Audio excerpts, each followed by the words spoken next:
All right, welcome to the Carl Jackson Show. We've got a bang-up show for you today, plenty of video as well. But first, we're going to lead off the show with Lisa Elizabeth. Lisa Elizabeth served as a staffer on the Hill for 12 years. She knows how the sausage is made. So we're going to be talking to her about Jim Jordan's race or vote for the speakership and how the sausage is made behind the scenes. She's going to talk to us about the importance of appropriators and staffers and committee assignments. So we're going to get into all of that. Also, we're going to go back to the Israel-Hamas war. Guys, do not buy into the propaganda that the left and Hamas and Iran are spewing when it comes to Israel. We're going to take you back a couple of weeks ago when we first saw these evil atrocities performed by Hamas, killing Israelis and other citizens that came from across the globe. We're going to debunk this notion that Israel bombed the Gazan hospital, and Nikki Haley flip-flops on foreign policy. We'll get to that and more. We'll be back. All right, welcome to the Carl Jackson Show. Guys, we've got a lot to talk about. Obviously, we want to talk about what's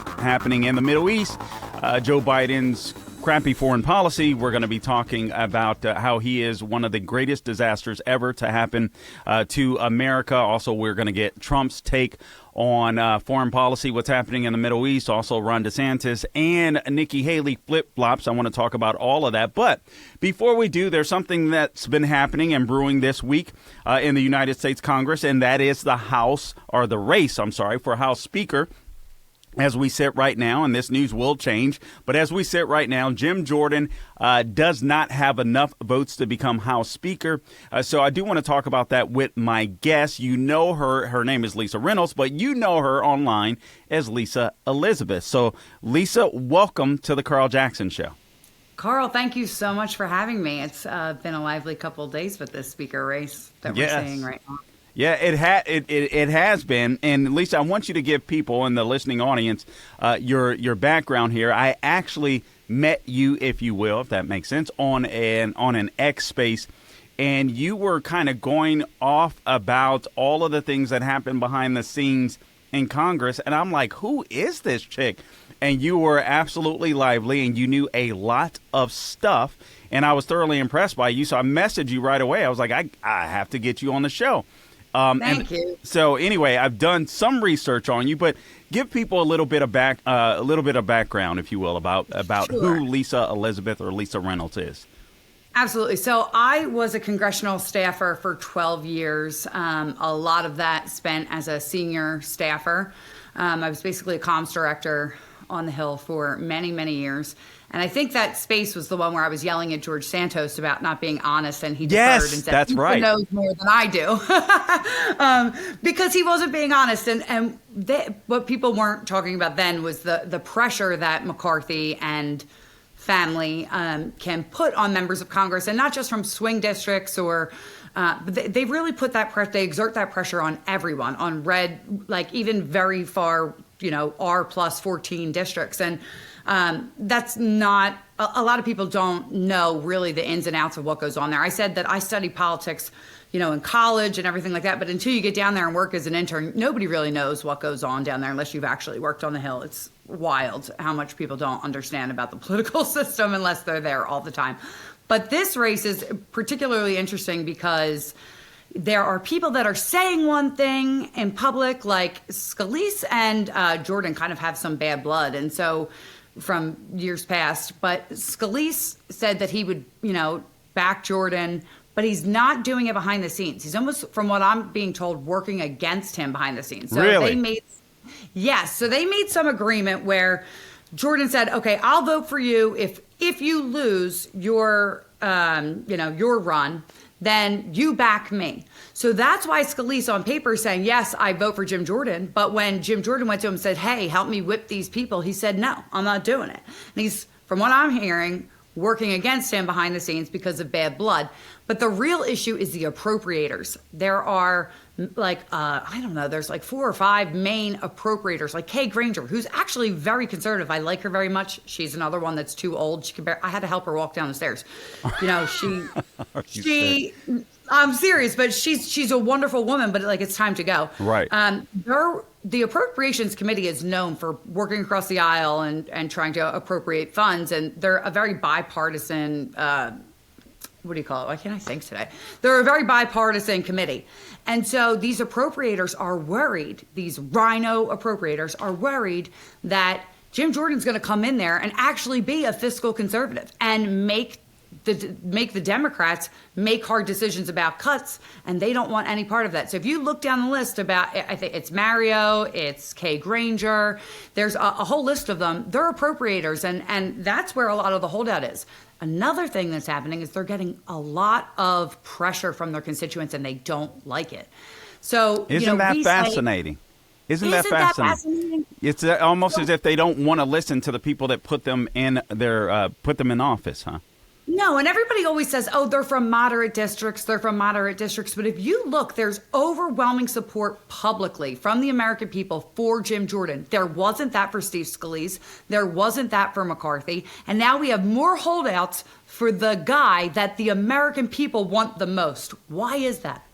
Yeah, and that's always astonishing to me. At least I got to tell you, this drives me nuts. I'll even hear conservatives say this about Jim Jordan or some of the people on the Freedom Caucus. Well, he's far right, or they're extreme right, or they're to the far right. And I'm like, I don't understand this argument, quite frankly. I'm like, what's far right about wanting fair elections? What's far right about wanting the rule of law? What's far right about wanting babies to be born? What's far right about wanting hardworking Americans to keep money in their freaking pocket? What's far right about wanting a sealed border? What's far right about not wanting a woke military and energy independence? These are things that affect every single American. I never get that argument, first off, and I don't understand why there's not more pushback against that.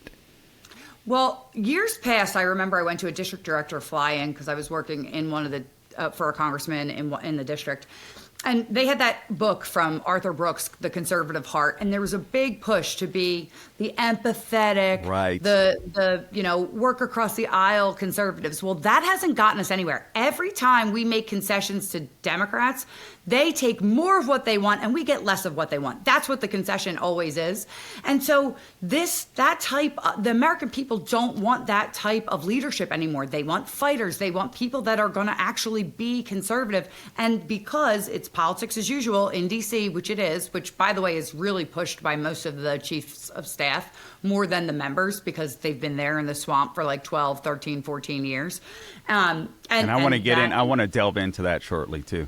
Yeah, that's another thing. But now I forget where I was going with that. But because it's like that, they think that their constituents aren't going to remember what vote they took because the election's so far off, right? And they're going to say, okay, well, we have a speaker now. It doesn't matter who I voted for. There's no real good alternative to me. So it doesn't really matter. They're not really holding they're not really being held accountable by their constituents because they don't have any alternatives. It's very hard to primary a sitting member because of the way the rules are. You have so much more access to the people as a sitting member of Congress that you wouldn't as a new candidate. So it's a big, giant nightmare. And everybody's like, well, I'm so disappointed in Matt Gaetz. Well, not everybody, but there are people that are saying that and that like, oh, he created this mess, now, but he's the only one. He is the only one that's willing to stand up for what we want and say, hey, we're going to hold our leadership, even if it's our own side, to some standard, just any standard, which is doing what you say you're going to do. It shouldn't be that difficult. Yeah, and honestly, when it comes to Matt Gaetz, I'm one of these people. I love Matt Gaetz. Sometimes, well, I'll take that. Sometimes I love Matt Gaetz. Sometimes he drives me crazy. I really don't care about his motivations. I know a lot of people are concerned about why did he do this. I really don't care. I care about the end result, and I do believe that these people need to be held accountable. I'm a little concerned that he didn't seem to have a plan, but at the same token, ultimately, we are where we are, and I do believe that people need to call their congressmen, their congresswomen, and they need to put pressure on these people to seal this deal right. I mean, straight up and immediately. For one, Lisa, I don't want this as a distraction anymore. I'm so sick and tired of Republicans, the infighting to a point where we can't get anything done. So as long as, and I look at it this way, as long as Jim Jordan, or a conservative, becomes the Speaker of the House, I think it's a major win for Representative Matt Gaetz. If they do not, I think it's listen. I think that's questionable. I think he potentially has hurt himself politically. But I do agree with the stance, and I do agree with his reasoning because I was not impressed with Speaker Kevin McCarthy, and quite frankly, I haven't been impressed with the Republican Party for quite some time because I don't believe that they fight. I don't believe that they stick to their narratives, and I think that's one of the benefits of having a Representative Jim Jordan as Speaker. The man can stick to a narrative and fight. And I think that's important, too. What do you have to say about that? I love Jim Jordan. I mean, he was always my number one pick throughout any of this nightmare, even before they actually ousted McCarthy. He's organized. He's disciplined. He actually knows how to run a committee. I mean, he's the head of judiciary, and he is just one of those forces. Like, he has a good staff. He has a good team. Those things are important. He gets things done in judiciary. So I think he's the best candidate. Now, there has been talk, because I still talk to everyone on the Hill. I've been calling around trying to get what they say. 50 seconds before the break. Yeah, that's fine. There are people saying that he's going to lose votes today. If he loses votes today, any more votes, it's over. If he gains, then we have somewhere to work with. But we'll know by 11 o'clock, so...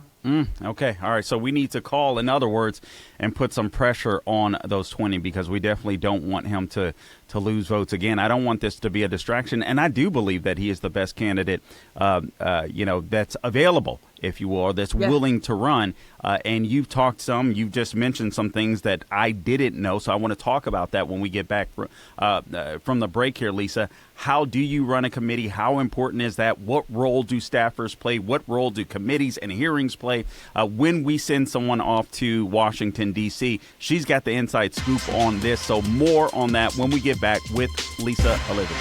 We're back with my guest, Lisa Elizabeth. You can find, by the way, where do people go to find you, Lisa? If they want to find you online, where do they go to do so?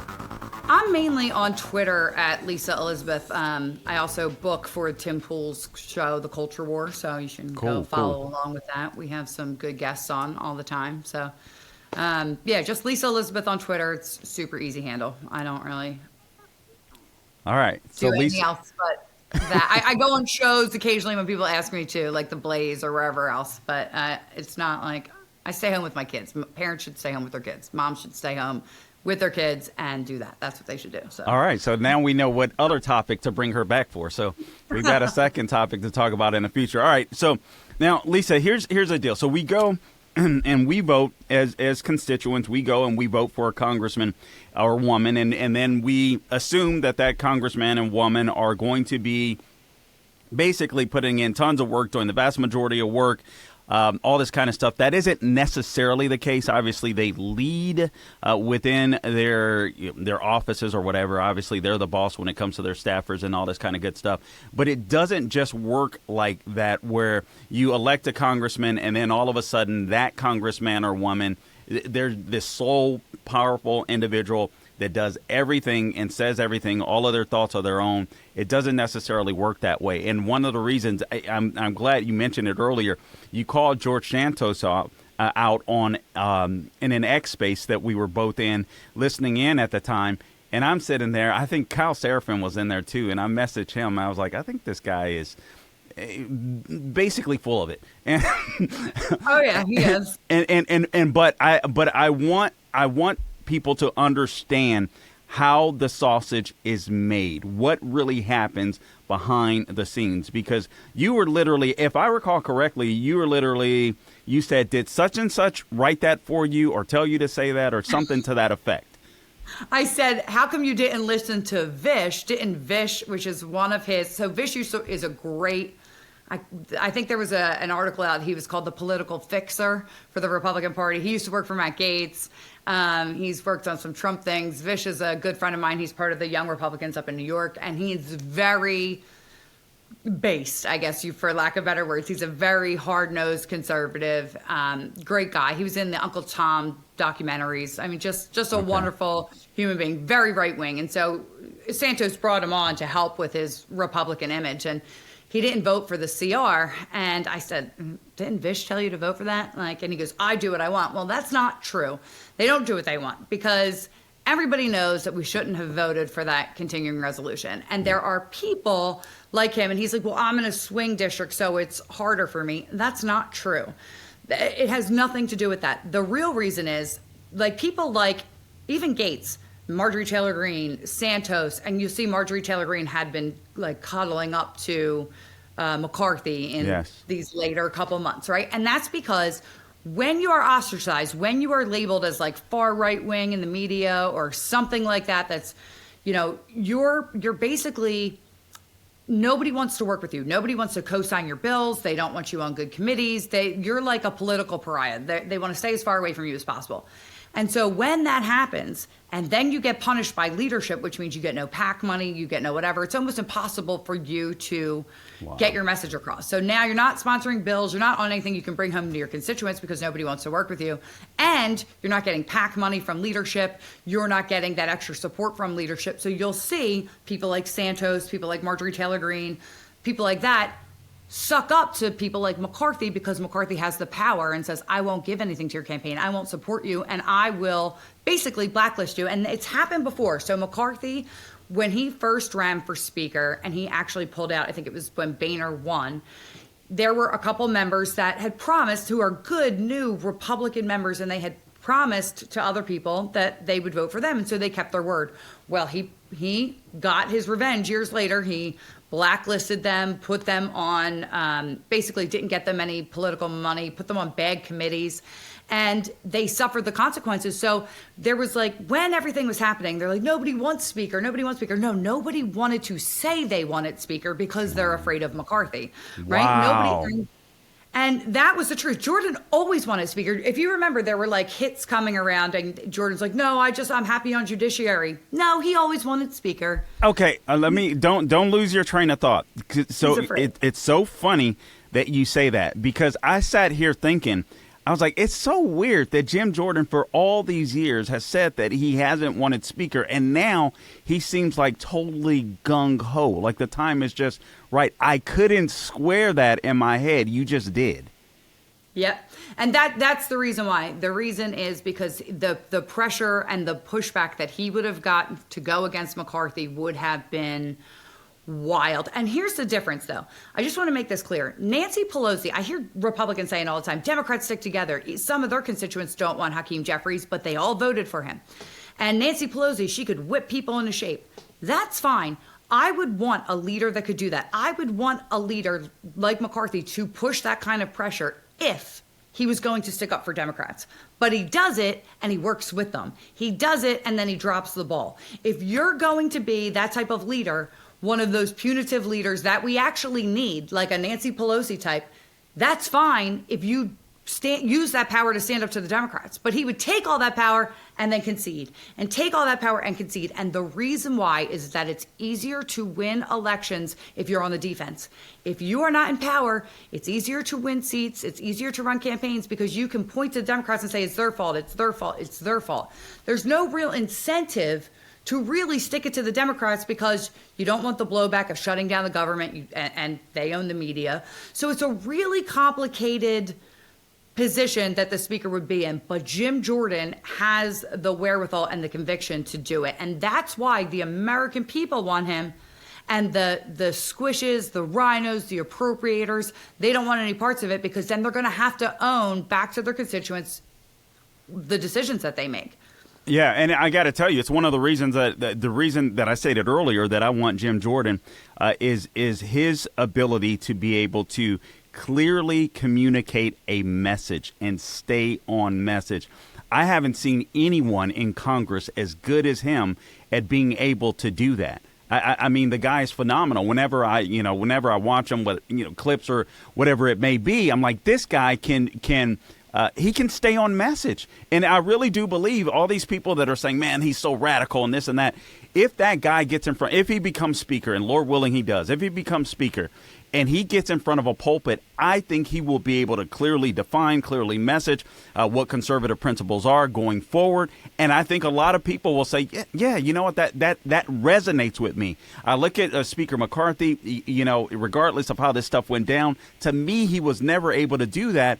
And just as much as the sausage that happens behind the scene is important, so is your ability to be able to communicate in front of a camera and to state a clear and defining message and a narrative. And I think Jim Jordan could do that. I think that is the benefit that he brings. I want to talk to you about this real quick. We have 2.5 minutes left here, Lisa. Regular order. This is one of the things that Matt Gaetz fought for. This is one of the things that I definitely agree upon. I want all of these congressmen to be able to look at every single, 12 of the appropriation bills. I want them to debate it. I want them to make amendments.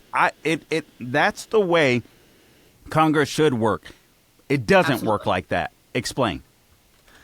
So this is actually a failure of leadership, and this is one of the things that really bothered me the most about McCarthy is he knew that Matt Gaetz was chomping at his heels, and he knew that they only did 3 approps bills before they left for a 6-week break. Now, normally it's around a 4-week break. They let them have a 6-week break, and when I say break, please don't think that they're at home on vacation, because they're not. They're called district work periods, and they are very busy, meeting with their constituents, seeing what they want, meeting with businesses. I hate when they call it recess, like they're doing nothing, like they're on a big vacation. That's not true.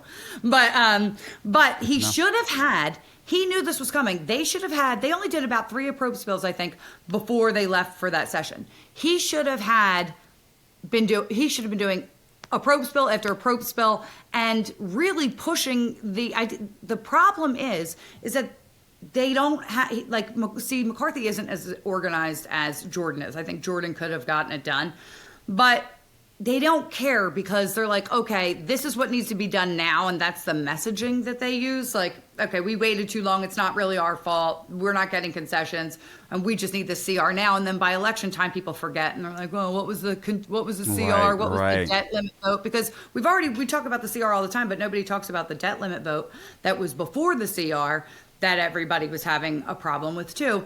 So he should have had a plan in place ahead of time. And really, I remember people that I know saying, aren't we going to work on appropriations bills? Like, what's going on? What are we doing? And they're like, no, leadership's like, no, just go on a 6-week vacation. They are looking for leadership on doing those type of bills they are looking to leadership to get that stuff done.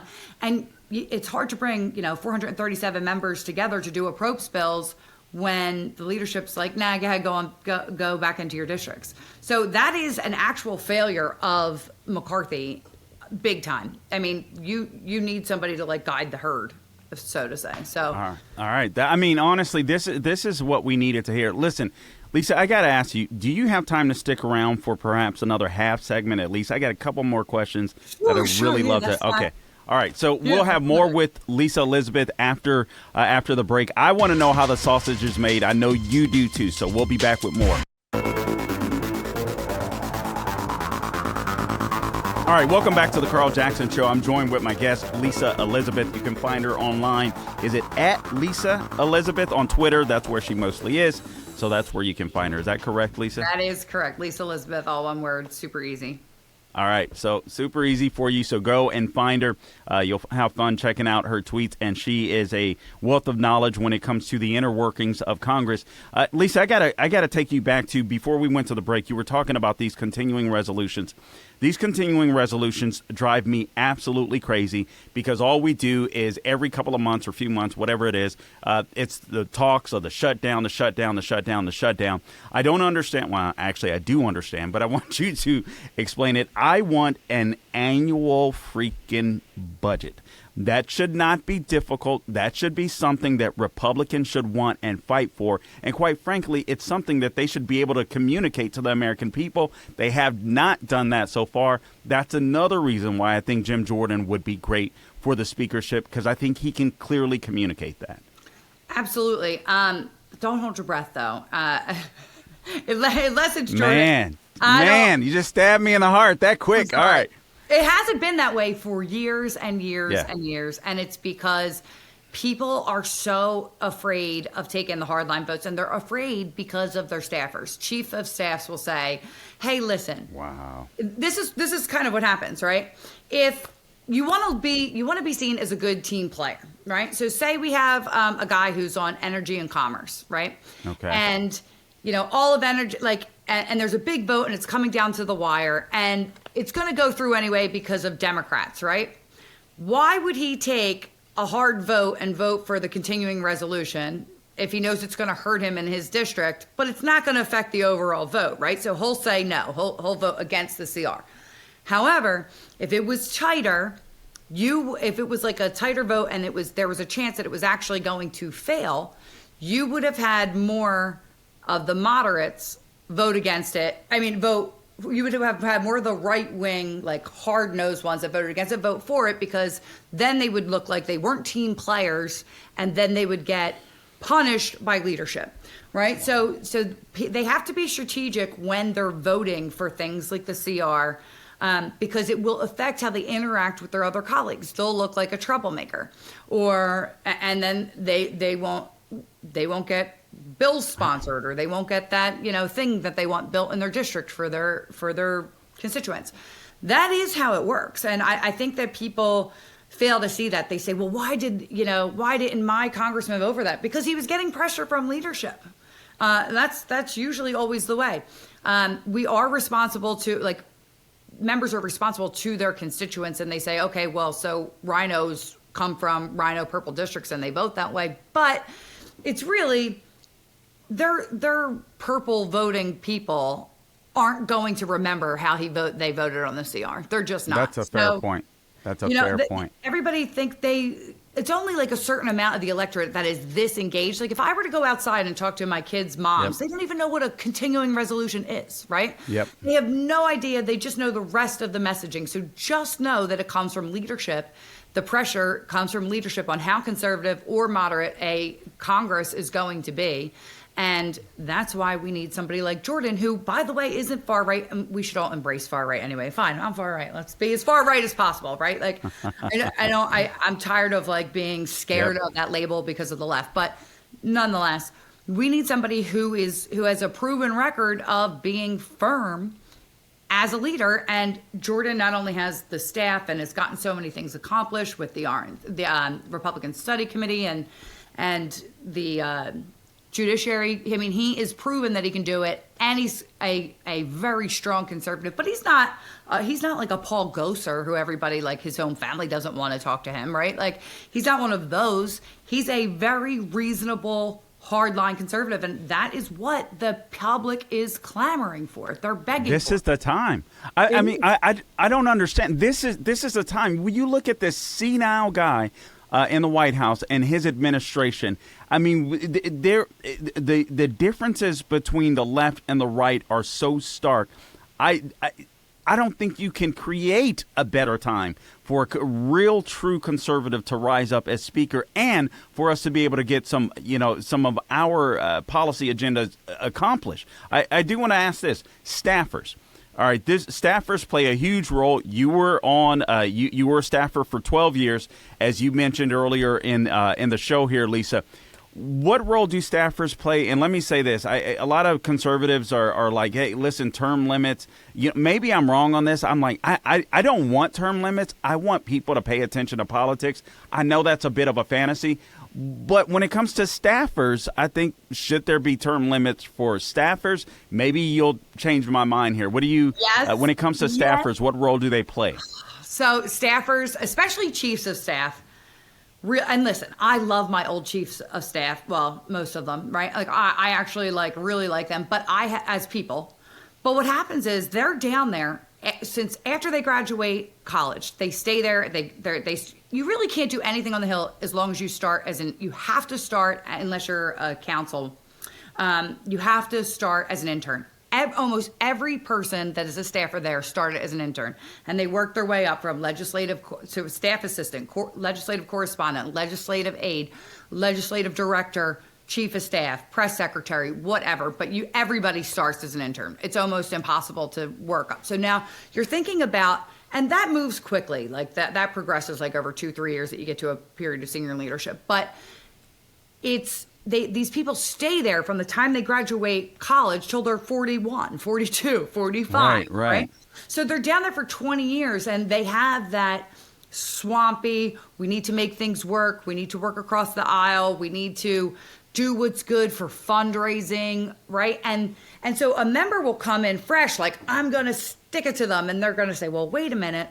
And it helps. I mean, they'll say leadership will say this and whatever, but you really lose a lot of that autonomy of the member because the staffers know how to play the game. They've been down there that long, and they will manipulate the member.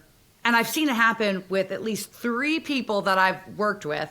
Now, I did work for one that was a little manipulated, but then I would manipulate him back, and I'd be like, no, we need to go do this gun video right outside the Capitol, right? And he'd be like, okay, fine, we're doing it anyway. But if, you know, I worked in a very, very strong, my last one, a very strong R+14 district, and I was one of 2 staffers that refused to get vaccinated, right? Like, I was one of 2 staffers. Wow. And this member had like the second strongest voting record, conservative voting record in Congress. And like, I was feeling pressure, you know what I'm saying? And that is because they get outside pressure.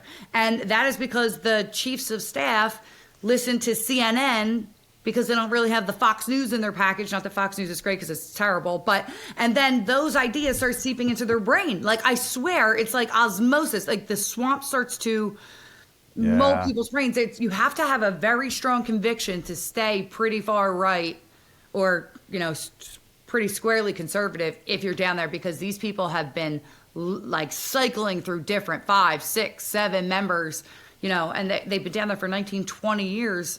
They're swamp creatures, and nobody really knows how much they influence the member, but they do. They will put certain information in front of him and withhold other information from him and say, make a decision, and he makes a decision without all the information and they're like, oh, well, we don't want people who are so, you know, beholden to their staff. But think about all the bills that go through Congress. They can't be an expert on all of them. They're usually more an expert on their committee assignments, and then they have to like make informed decisions. So you have, you know, 3 legislative assistants and an LD, and they separate up the committee work.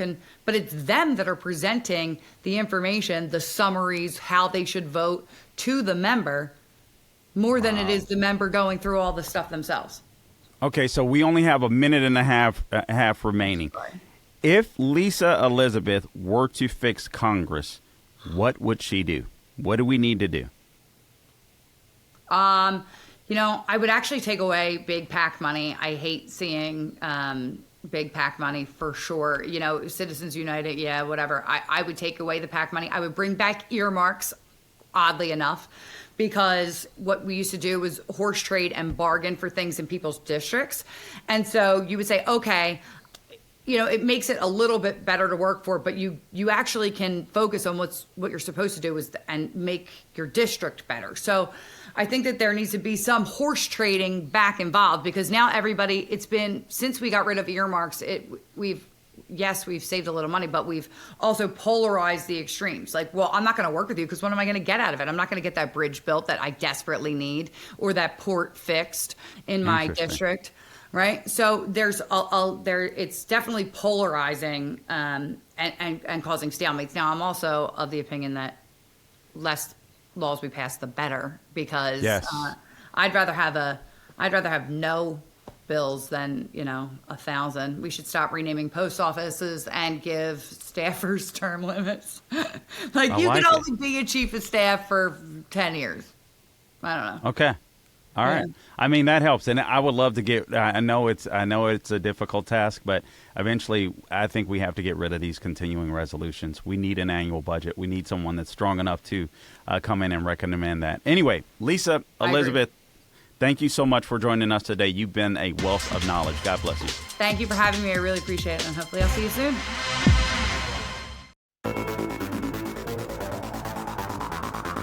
All right, welcome back to the Carl Jackson Show. Guys, get ready for some conservative cardio. We've got a lot of video that I want to bring you in this segment, the last segment of the show this week. So make sure you subscribe to the Carl Jackson Show, the Carl Jackson Show podcast, wherever you go to get your podcast. Check out the show every weekend on the Salem News Channel as well. Please follow me on all things social media at the Carl Jackson Show. I do the most interacting on Twitter, also on Facebook and Instagram, but Twitter, in that order, Twitter, Facebook, and Instagram. So join me there. Guys, Joe Biden he is a national security threat. He is an absolute disaster when it comes to foreign policy. And the video that I'm getting ready to show you proves just that. I want you to understand that Joe Biden has precipitated, in my opinion, the worst national security that I've seen, at least since I've been paying attention to politics, or at least in modern American history. This is a guy that has promoted open borders. We now have special interest aliens that come from hot zones across the Middle East. Those are terrorist zones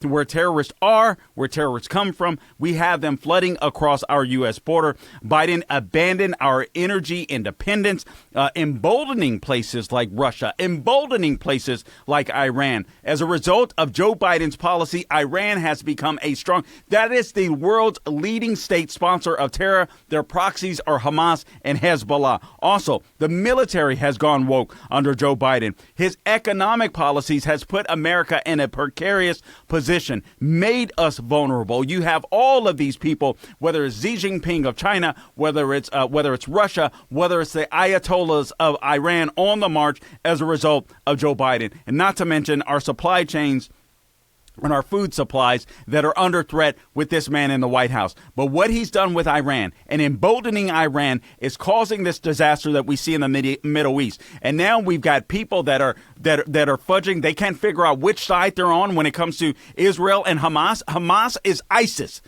Hamas is ISIS. There is no difference. I want you to watch this first video clip. And guys, this is a little brutal, all right? So a little graphic. So I just want to warn you. But I want to remind you of what we saw just 2 weeks ago that people are already forgetting about and telling Israel to either cease fire, to work with Hamas or the so-called Palestinians. Are you out of your mind? Let's play this first video.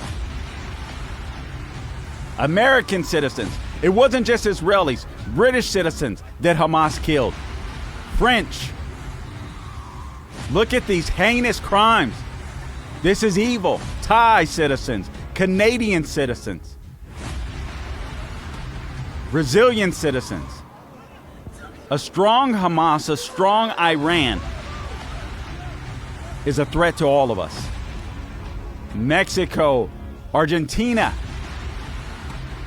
Nepali.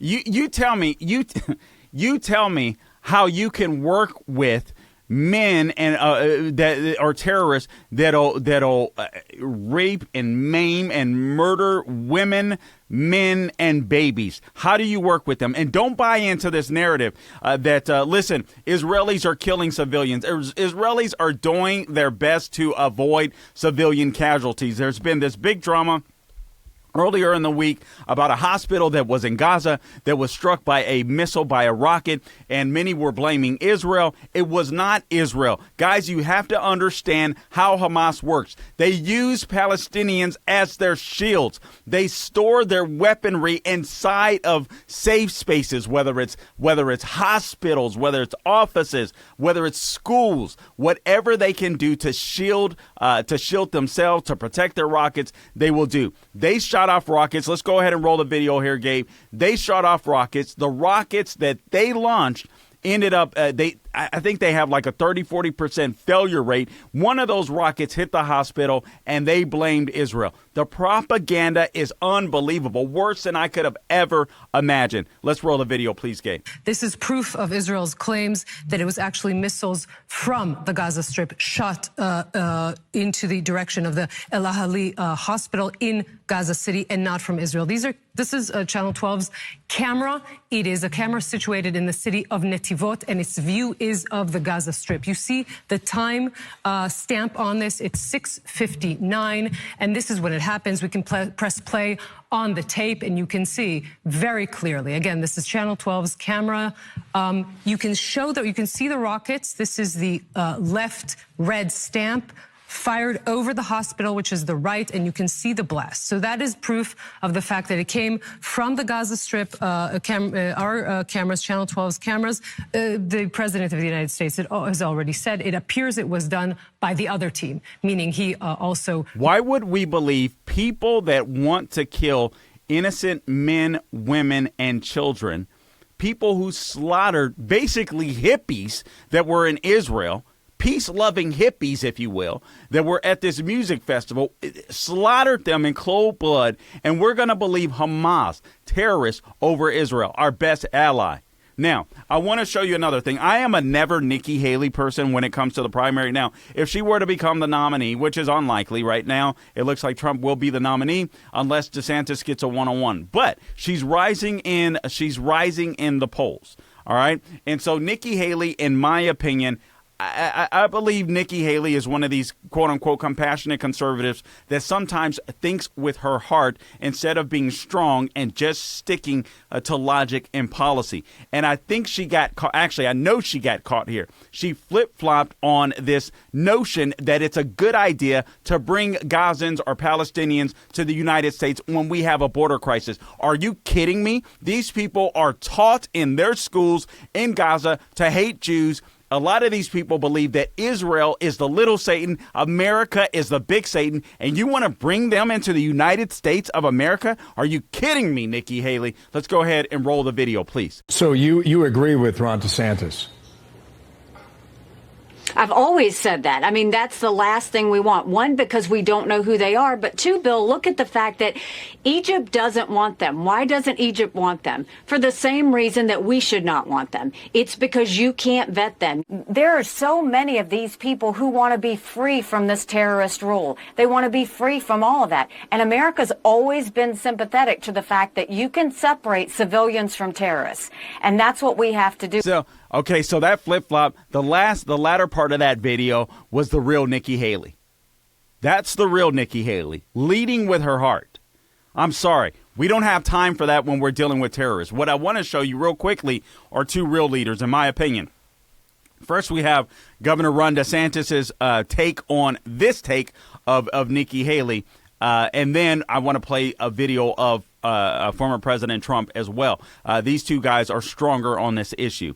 All right, so let's play Governor Ron DeSantis. Por favor, Gabe. You quickly called for an end to any discussion about Gazan refugees coming to the United States. But the numbers that we just showed up on the screen of people who've already been let into this country, of course, without any vetting whatsoever, where are we today on this? Well, Laura, I mean, the reason why I said with the Gaza, I mean, one, you pointed out we have an open border. We have massive numbers of people flooding in. We have no idea who they are.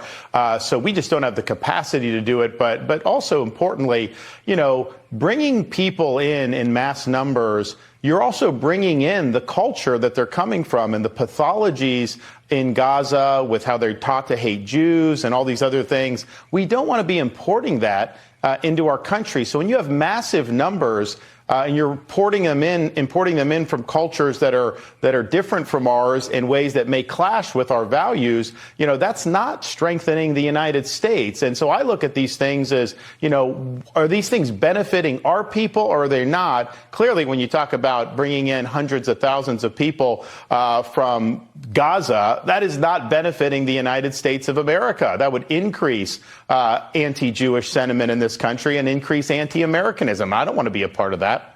Okay, thank you. That's Governor Ron DeSantis, clear, concise, and to the point. This is a man that served in the military and in the Middle East and gets it. Here's the former President Donald Trump and his take as well when it comes to Hamas in Israel. Off the money to corrupt Palestinian organizations and stood with Israel like no president in history, recognizing the eternal capital, opening up the American embassy in Jerusalem, and recognizing Israeli sovereignty over the Golan Heights. That was a big deal. And with the historic Abraham Accords. We had peace in the Middle East. Can you believe that? We had peace until this character came along. He doesn't know what he was doing. His name was Crooked Joe Biden. And under Biden, it's danger, death, and destruction all over the world. That's what it's been. It's been a disaster. It's true. I mean, what did the former president say that's wrong? We saw unprecedented peace in the Middle East under former President Trump. And quite frankly, I at this point, I don't think it takes a rocket scientist in order to bring back some level of peace. The first thing that you do is right now you need to unleash Israel and let them go after Hamas. But you stop emboldening terrorists. You stop giving money to the ayatollahs, to the mullahs of Iran. And I'm not talking about the Iranian people, but you don't give money to or unfreeze money when it comes to the world's leading state sponsor of terrorism. You simply don't do it. Joe Biden has been a disaster, not just for the United States, but we are seeing the ramifications of his policies globally. All right, guys, until next time, don't grow weary doing good. God bless you. Appreciate you joining me today.